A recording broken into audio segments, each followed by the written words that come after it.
ত্রেতাযুগে একদিন রাম এবং সীতা চিত্রকূটে বিশ্রাম করছিলেন।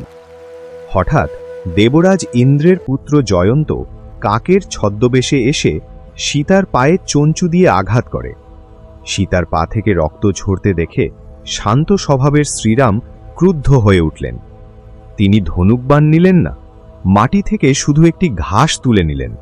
সেই ঘাসেই তিনি ব্রহ্মাস্ত্রের শক্তি প্রয়োগ করে জয়ন্তের দিকে ছুড়ে দিলেন। ভয়ে জয়ন্ত আকাশ, স্বর্গ, ব্রহ্মলোক সব জায়গায় আশ্রয় খুঁজল, কিন্তু কেউই শ্রীরামের ব্রহ্মাস্ত্র থামাতে পারল না। শেষে উপায় না দেখে সে শ্রীরামের চরণে পড়ে ক্ষমা চাইল।